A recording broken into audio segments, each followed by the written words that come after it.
Good morning and welcome back to Shattering Myths. This is the fun part of the program where we get to listen to what Yahowah, God's one and only name, what he has to tell us.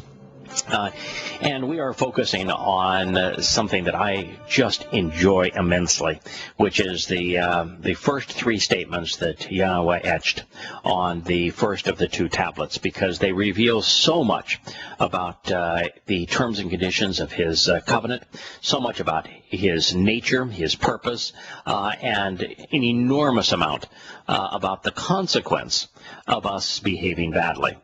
And there is no better insight into God's nature than the one attribute that he shares with us about himself. Now, there's a lot of symbols that God uses to describe himself. For example, he uses the metaphor of light, which tells us a great deal about him. That means that he is immortal. It means that you can't kill God. You can't extinguish light, for example. It means that explains how he renders prophecy. He's not predicting anything. He is simply sharing with us what he has already witnessed in our future, in our past. Because as light, he's able to witness and experience the past, the present, and future simultaneously.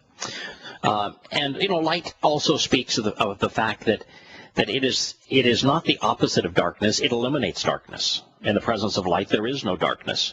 And it is the phenomenon that is most helpful in enabling us to be observant, the very thing that Yahowah constantly encourages us to be, to observe, to closely examine and carefully consider what he has shared with us. Light is also energy. And as energy, it is vastly superior to matter. Now, while energy and matter are the same thing, they are not equal. And what I mean by that is that matter, physical nature, our bodies, for example, are matter. They are diminished energy. So we're made out of the same thing. We are literally organized energy. Matter is organized energy. So it's the same substance, but not the equivalent amount of substance. For example, to have the equivalent amount of energy that you find in matter, it's the E equals mc squared, which means that energy is equal to matter or mass times the speed of light times the speed of light. It's interesting, of course, that the very thing that defines the relative size, quantity, if you will, is the speed of light multiplied against itself. And so that tells us, that's a metaphor that tells us a lot about God. He uses the metaphor of the cornerstone and the rock of our salvation, the very foundation that is reliable. I talked about how the United States is now a house of cards built on shifting sands. And yet Yahowah uses the term that he is the rock of our salvation because he is dependable. It's a foundation that is reliable, steadfast. He refers to himself as living waters because water is the universal solvent that cleanses us of our sin, and water is the source from which life emerges, both human life. We come out of our mother's womb with the breaking of water, and life was conceived in the oceans in water. So there's lots of symbols that God uses to describe himself. There's lots of titles that he attributes to himself. His favorite is Father. His most ubiquitous is Almighty, Elohim. But here he is sharing with us an attribute, an attitude. Now that's so different. An attitude, an attribute is so remarkably different than is something that is a metaphor. This is not being used metaphorically. Yahowah is saying, I'm going to share and I'm going to etch one attribute with you. And what is that attribute? It's kana. It reads, for indeed, I, Yahowah, your God, am a zealous and jealous God. Kana el. And then it explains the context of that jealousy, what the result of that jealousy is, which is counting and reckoning the perversity and sin of twisting and distorting of the fathers upon their children, concerning the third and fourth generations of those who genuinely hate and are hostile to me. We have my friend Larry on the line. Doesn't you find it fascinating that God chose to etch one attribute in stone? Now, he also in the same statement is going to say that he is merciful, which is an attribute of in a way too. But well, yeah, and obviously they're both attributes. Mercy is certainly an attribute, and so's jealousy.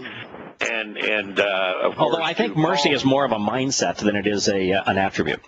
Yeah, well, that's true. That's right. True. Mercy is really I have chosen. Right, I have chosen. It's mercy is I've evaluated the situation, and based upon my evaluation of the situation, I recognize that no one deserves to what I have to offer.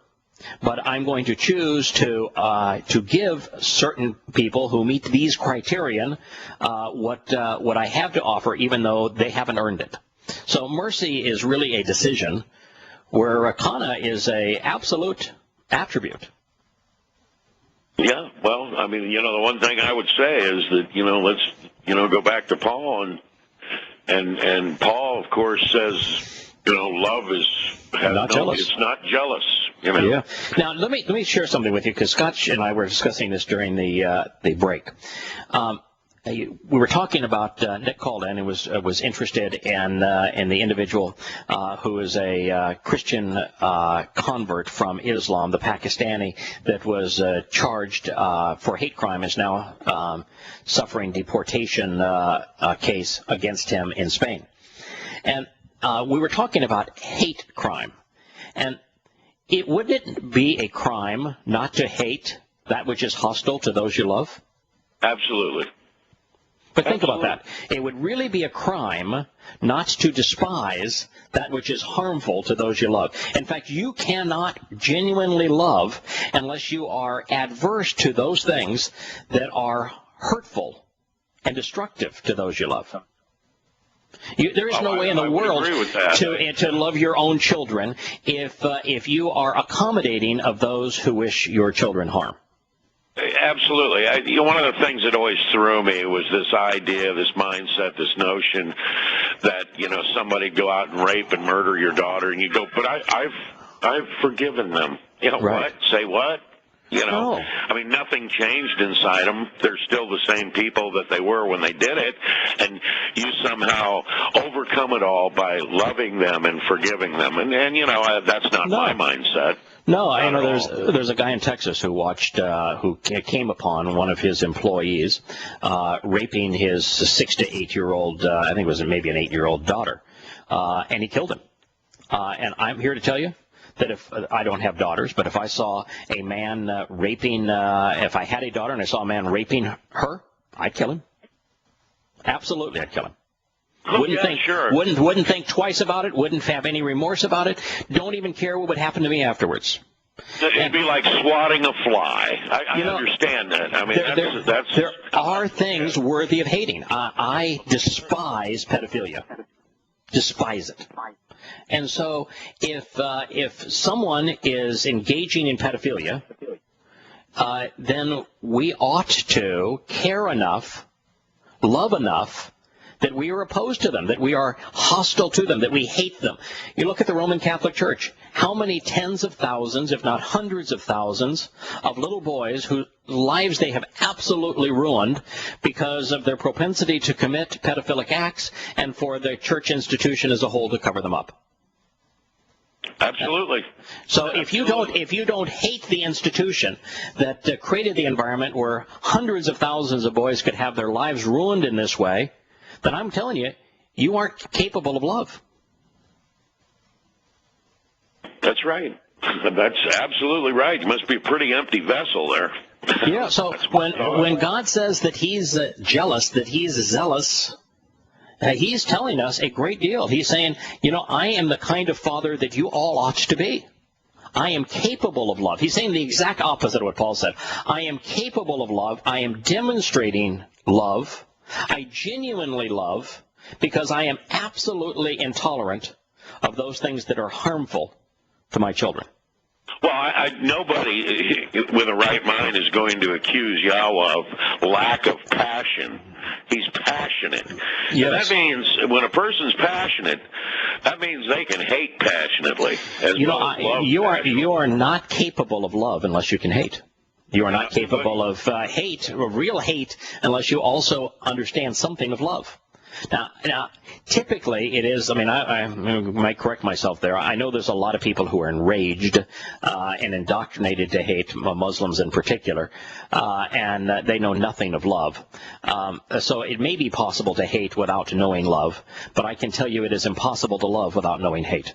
Because, as God says here, that he literally despises the perversity and sin of twisting and distorting his testimony because of what it does, what fathers do to their children concerning the third and fourth generations, and that by twisting and distorting his testimony, they're demonstrating, rather than their reverence for God, their devotion to God, they're demonstrating their hostility to him. I want to throw one other thing in here, the notion that Yahowah is all love. Well, of course, that'd be stupid. Nonsense. He's not an emotion. He is a being, a pure energy with emotions. And this is another step away from the twisting of the truth. That's the truth. And yet we have people out there, promoting veganism because God loves so much. Well, then why does a lion have to eat a zebra? Right. Really? Didn't God create both the lion and the zebra? Yeah, sure he did. Okay, well, why does Passover have us slaughter the Passover lamb so that we can be nourished by its flesh? Why are we a being that our brains only operate effectively and our bodies only operate effectively if nourished with proteins? Yeah, that's right. And why do we have canines? Why do we have canines? We have to chew meat. Yes, that is absolutely correct. One of the things here that's often missed in this particular statement is that if God says that he's counting and reckoning the perversity and sin of twisting and distorting of the fathers upon their children, does that not mean that God has allowed men to twist and distort his testimony, and that there's a consequence of having done so? Doesn't it mean that the Christian myth, I can't believe God would ever allow anyone to corrupt his word, is inconsistent with Yahweh's word?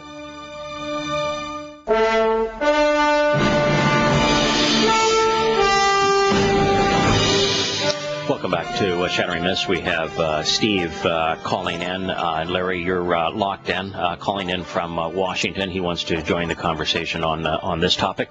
And then perhaps in the next segment we'll go to Glenn, who called in just shortly after Steve. But Steve, welcome to the program. Hi, Larry. Hi. No, Larry is with us. It's just fine. You got Larry and Yana here. Well, look, I've a lot of times I've thought about what we're talking about.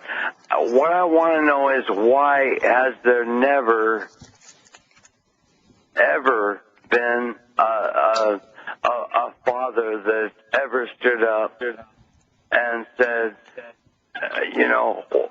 to the Catholic Church pedophiles, why have you raped my little boy? Now you're going to die. Not one time have we ever heard of any father standing up and executing judgment. If I had a son and they did that to my son, excuse me, but now you're gonna die.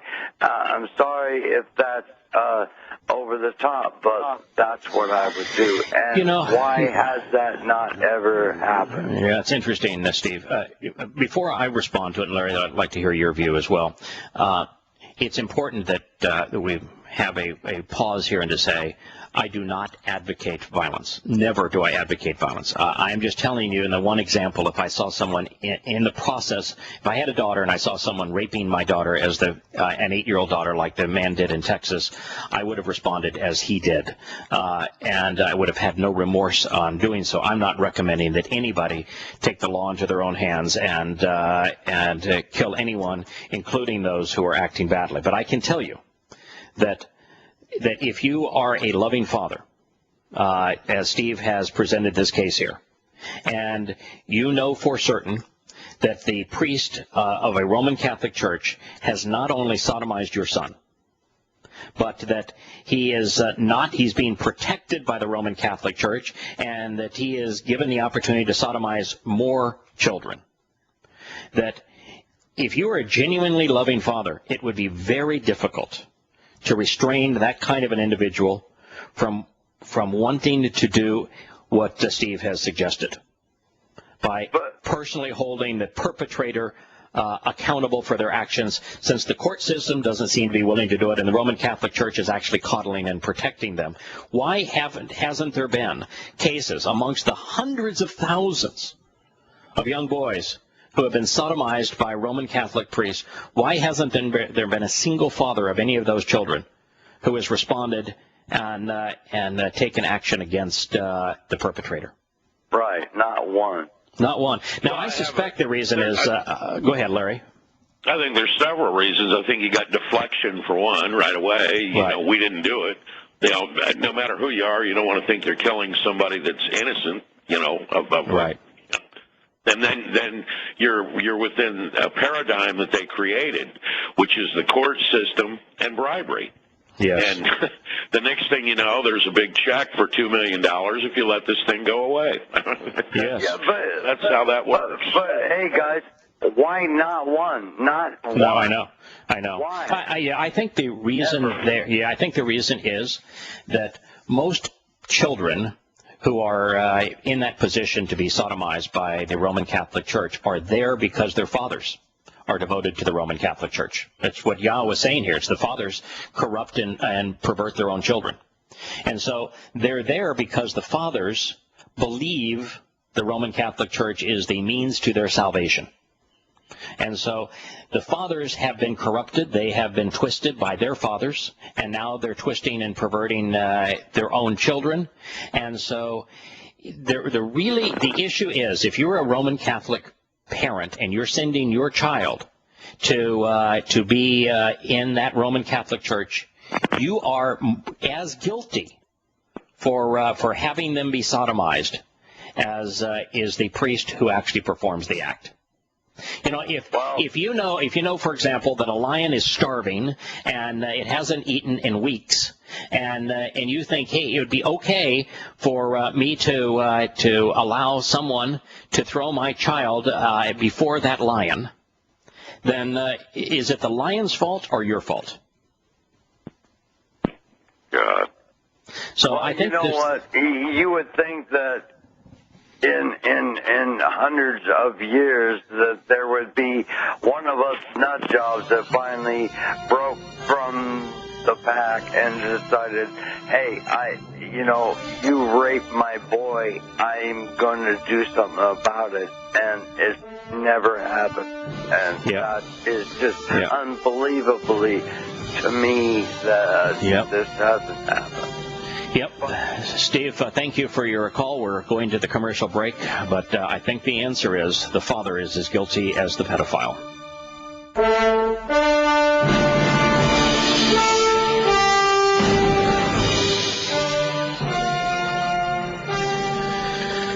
Hello and welcome back to Shattering Myths. When we were in the last segment, we were talking with Steve about why at least that we are unaware of an example, and over the period of time where hundreds of thousands of young boys have been sodomized by the Roman Catholic Church in pedophilic acts, and where the Church has gone to protect the priests and have moved them around so they could sodomize more boys, has not responded by personally taking matters into his own hand and holding the the pedophile priest accountable.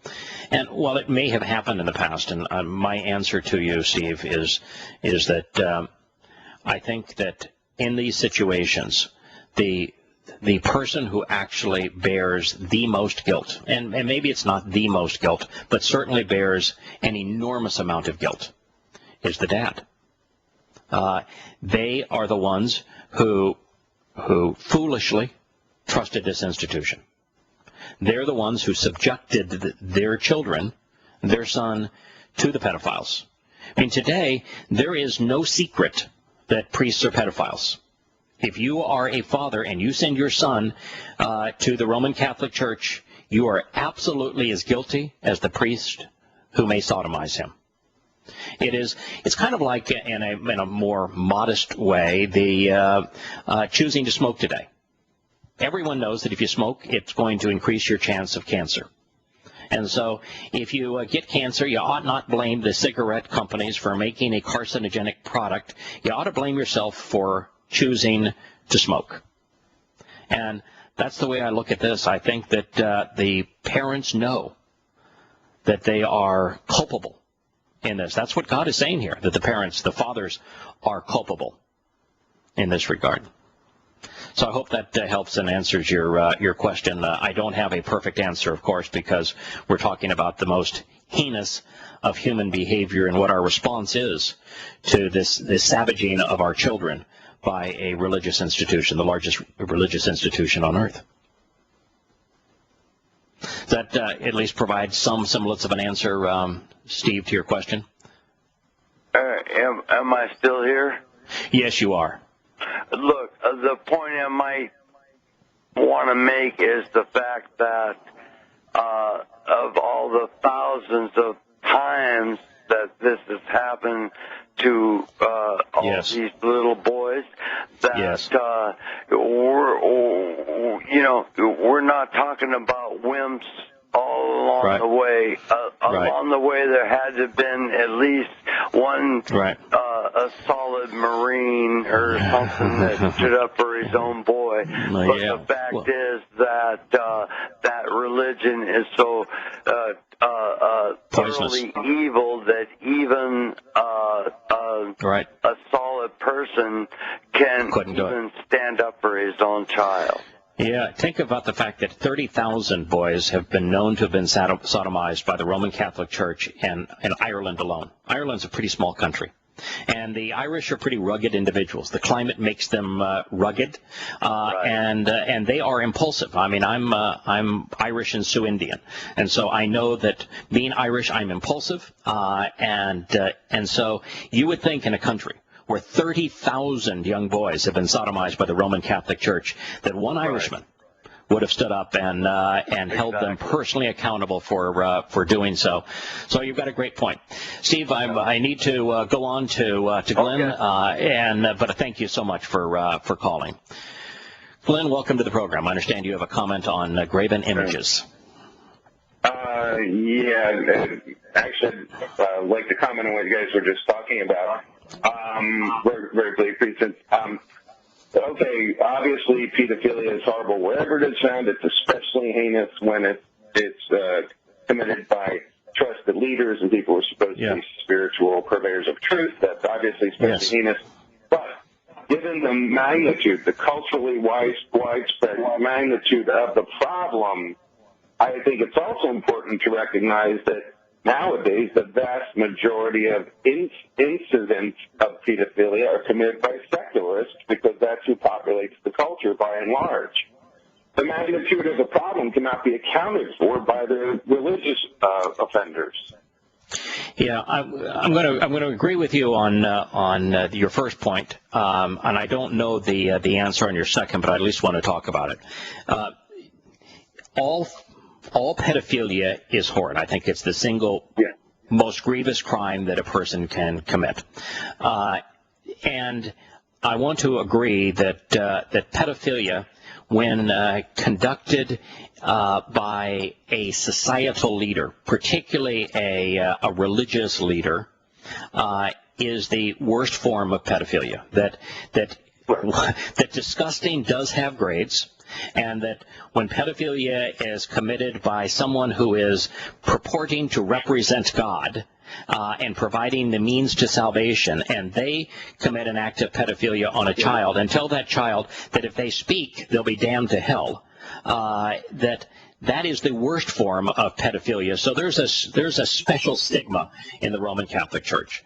Now, I don't know the overall national crime statistics worldwide or even in America on the percentage of pedophilic acts that have been perpetrated by per capita. The numbers are staggering. The numbers are staggering, and the religious part of the population simply can't account for it all. Yeah, well, I will certainly agree that pedophilic acts are committed outside of Roman Catholicism. I think if you were to look at a per capita incidence, if you're comparing all of America, for example, to the Roman Catholic Church, and you say all of America committed 10,000 pedophilic acts, and the Roman Catholic Church committed 3,000 pedophilic acts, the onus would still be on the Roman Catholic Church because its representatives, its priests, number in the thousands as opposed to the hundreds of millions. Yeah, when you look at white slavery, the abductions, I think perhaps you might want to look a little bit more into the magnitude of kidnapping and white slavery. Yeah. I think you'll be rocked back on your heels when you see what the numbers actually are. Well, you look at Thomas. You look at Thomas Jefferson, for example. Thomas Jefferson with a young woman, probably a girl, when at the time that he first had sex with her, chose to have sex with a slave. There is no other way to describe having sex with a young slave as other than rape or pedophilia. You have total control over them, and Thomas Jefferson, we know for certain, had sexual relations with a young slave girl, and yes, it was extraordinarily common in the early days of America that slave owners had sex with their slaves, and so it is a pervasive evil. I'm not going to deny the fact that it's a pervasive evil. Why me putting Thomas Jefferson on a moral pedestal? But more importantly, talking elders right now, Bill Clinton's Surgeon General is advocating not just the teaching of masturbation to young children, but the actual interaction with young children at very early ages in performing masturbation on young children. That's Jocelyn Elders, ex-Surgeon General, naval officer, secularist. Okay, you also have the secular organization, the North American Man-Boy Love Association, secular organization, openly advocating pedophilia. Okay, yeah. Glenn, I'm going to put you on hold, and not because of what you've said. What you've said is appropriate, but we have a really bad echo on your telephone. Larry, I want to make a comment on what Glenn has said, and then I want to invite you to do it as well. One of the things that I'm always uncomfortable doing is getting in a comparative contest with what is the greater of evils. Roman Catholicism has sanctioned pedophilia and has covered up and abetted pedophilia for a very long time. Socialist secular humanism has also created an atmosphere that encourages grotesque interactions that are incestuous and pedophilic. And Glenn's comment in terms of a secular humanist leader in America advocating these kinds of things reinforces that. But beyond the fact that socialist secular humanism and Roman Catholicism are both evil, misguided, grotesquely immoral, I'm not sure there's much to be gained by the comparative of who's worse. That's my thought. They're one and the same to me. It doesn't matter. I mean, what's the difference between worshiping a false god and saying there is no God? Putting man on a pedestal. What's the difference? Yeah, well, in most religions, man becomes God. In Christianity, Paul's creation of his Jesus Christ, who is a caricature based upon the mythology of Dionysus, became his God, and that Paul was the source of Scripture. So you put man on a pedestal. And Islam, there is no way to differentiate between Muhammad and Allah. They speak with the same voice. They share the same words. They are one and the same. And so what is really the difference? In Buddhism, Buddha, a man, becomes divine. And so there really is no difference in that. And, when I spent a summer back in my youth in the old USSR, and also spent a summer in China during the first year that it was open for Western visitors, one of the things that I noticed is that everywhere, it was absolutely overwhelming and ubiquitous, is that there were statues and huge billboards that had chiseled caricatures of men, making men bigger than life and giving them stone-like features. And always there would be the slogan of that individual, some scriptural antidote to live by.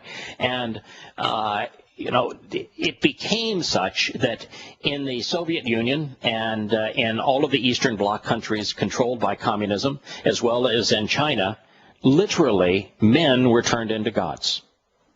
Right. So there really is no difference, I don't think, from a religious perspective, from a propaganda and a beguiling perspective between religion and politics as it relates to the blend of religion and politics and socialist secular humanism and pure religions like Christianity and Islam. In fact, Islam is equal parts politics and religion. So from that perspective, it's important to recognize that all of these mantras are specifically designed to deceive. Today people are comfortable attacking Nazism. Very few people have read Mein Kampf. They don't know what Nazism actually represented. They just know that it was deadly. And so we have to be cognizant of the fact that Hitler in Mein Kampf, his primary objective was to promote a replacement religion to the Christian religion that he was attacking. And so a political dogma had an enormous religious component, as does socialist secular humanism today.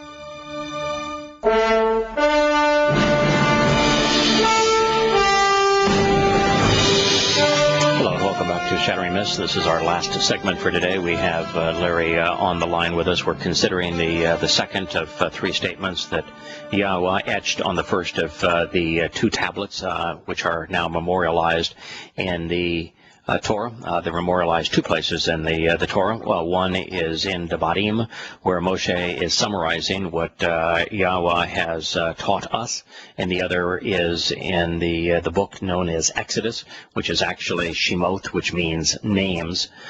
This particular statement we were reading, which is part of that third statement, was from 25, and it is not a commandment. There is no imperative mood ascribed to any of these words.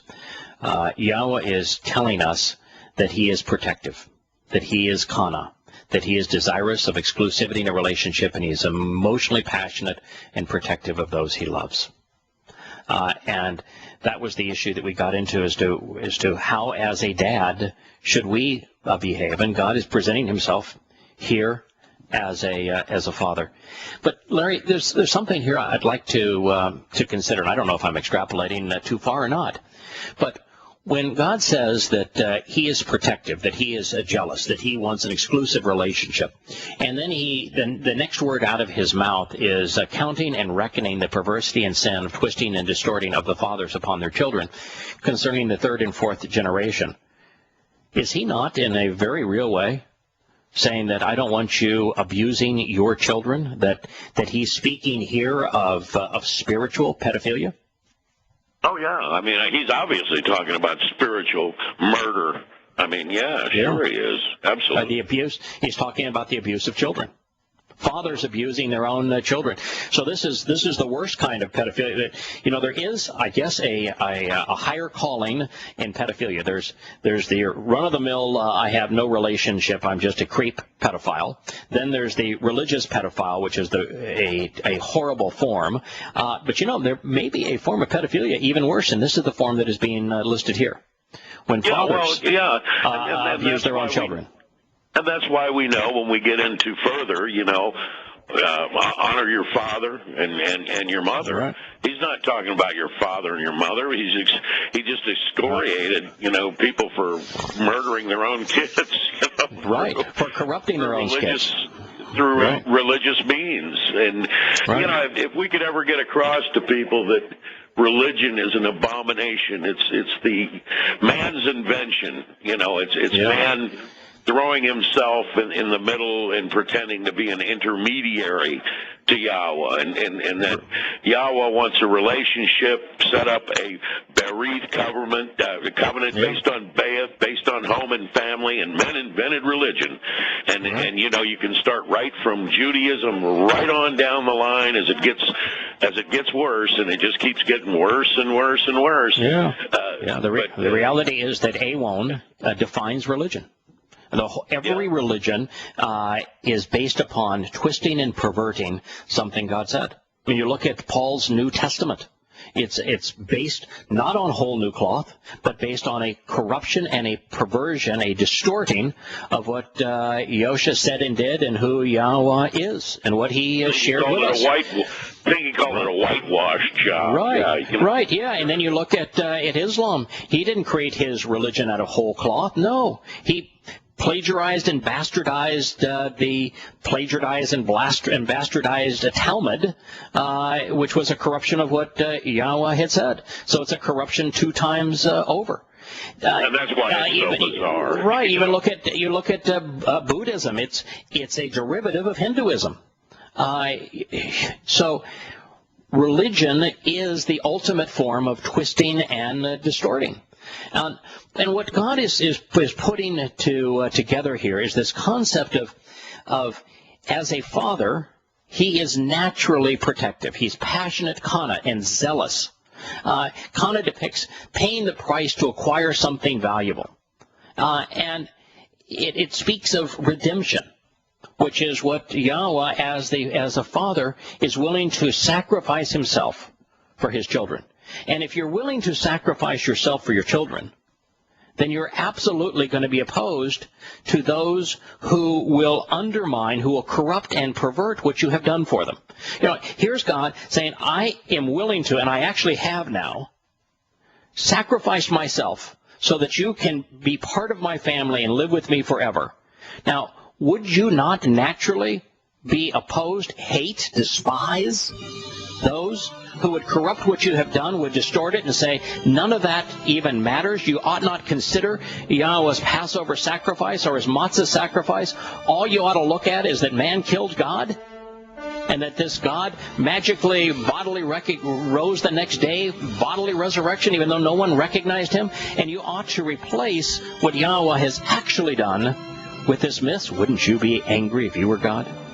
We'll be with you at this time tomorrow. May God bless you all.